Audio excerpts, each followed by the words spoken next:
Chapter 5. After the Storm. On the fourth morning, there was a queer feeling in Laura's ears. She peeped from the quilt and saw snow drifted over the bed. She heard the little crash of the stove lid and then the first crackling of the fire. Then she knew why her ears felt empty. The noise of the blizzard had stopped. "Wake up, Mary," she sang out, poking Mary with her elbow. "The blizzard's over." She jumped out of the warm bed into air colder than ice. The hot stove seemed to give out no heat at all. The pail of snow water was almost solidly frozen, but the frosted windows were glowing with sunshine. "It's as cold as ever outside," Pa said when he came in. He bent over the stove to thaw the icicles from his mustache. They sizzled on the stove top and went up in steam.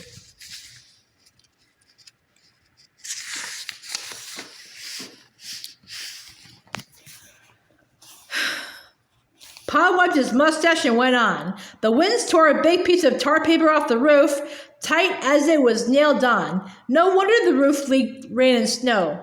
"Anyway, it's over," Laura said. It was pleasant to be eating breakfast and to see the yellow glowing window panes. "We'll have Indian summer yet," Ma was sure. "This storm was so early, it can't be the beginning of winter." "I never knew a winter to set in so early," Pa admitted, "but I don't like the feel of things." "What things, Charles?" Ma wanted to know. Pa couldn't say exactly. He said, "There's some stray cattle by the haystacks."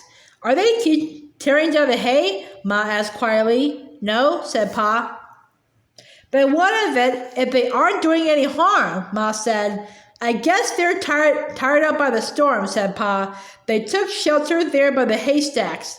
I thought I'd let them rest and eat a little before I drove them off. I can't afford to let them tear down the stacks, but they could eat a little without doing any harm. But they aren't eating." "What's wrong then?" Ma asked.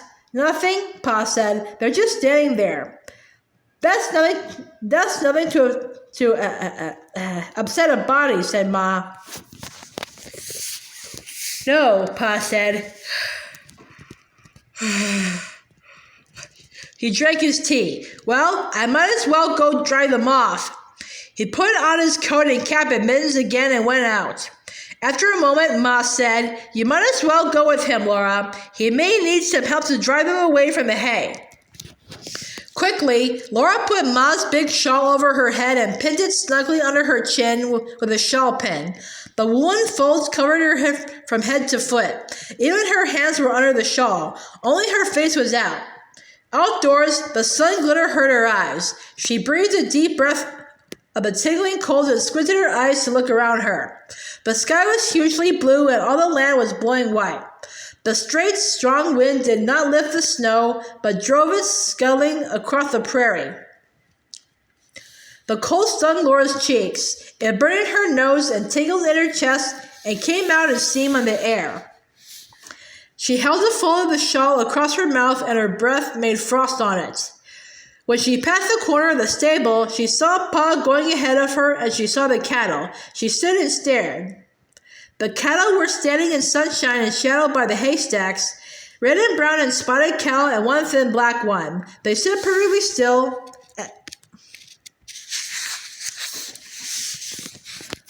Every head bowed down to the ground. The hairy red necks and brown necks all stretched down from bony, gaunt shoulders to monstrous, swollen white heads.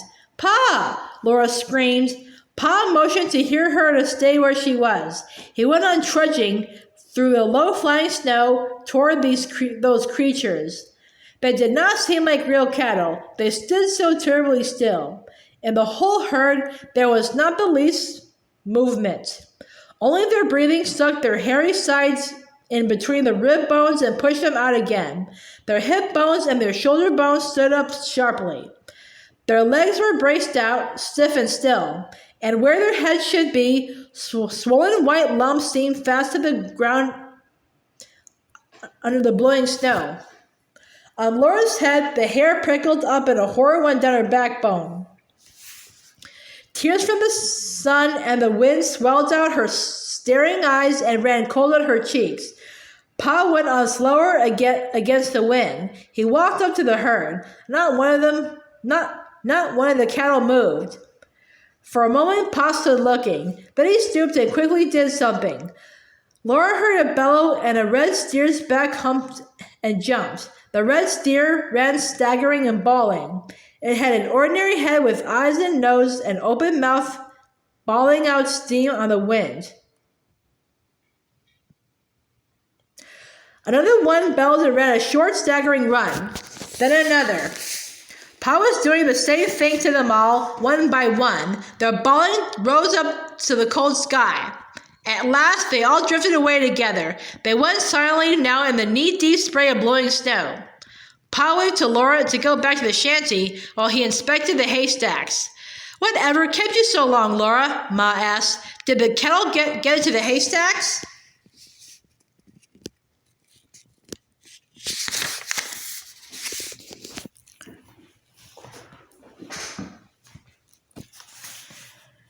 "No, Ma," she answered. I guess their heads were frozen to the ground." "That can't be," Ma exclaimed.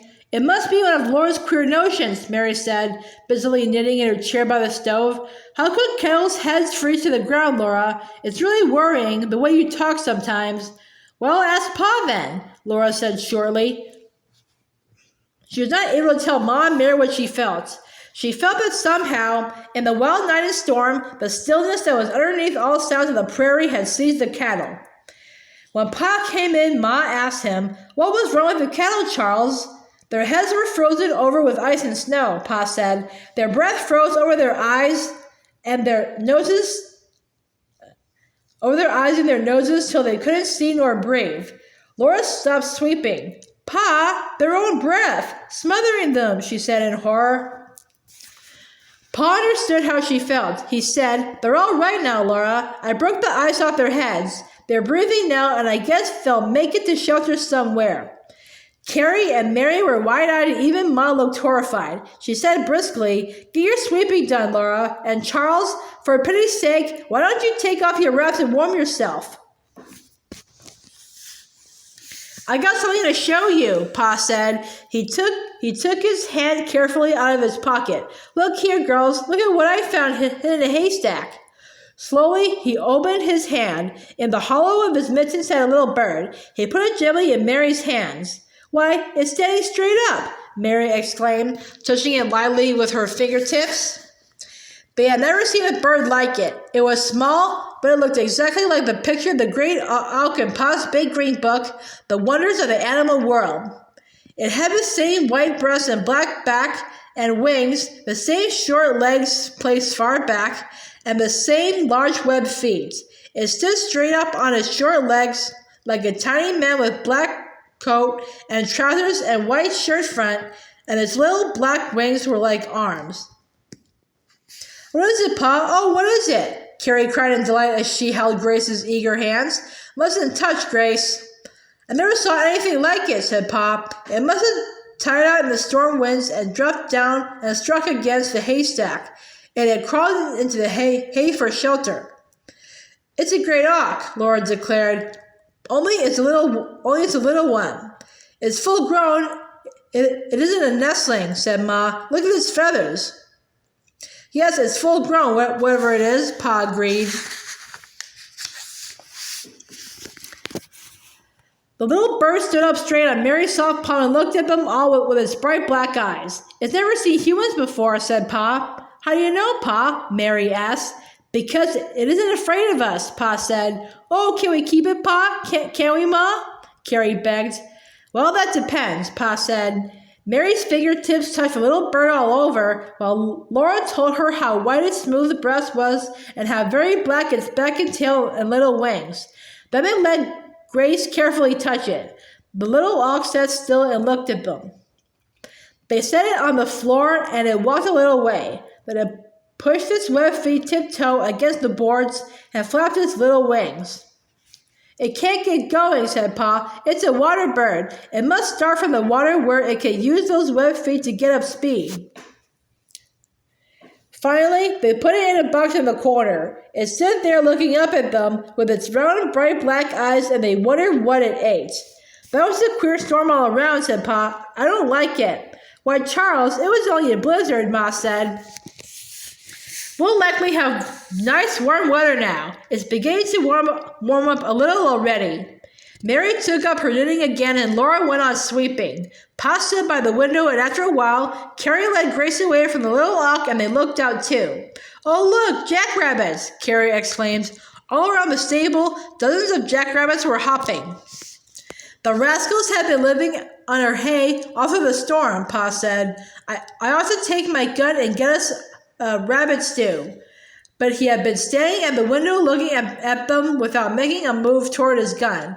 Please let them go, Pa, this one time, Laura pleaded.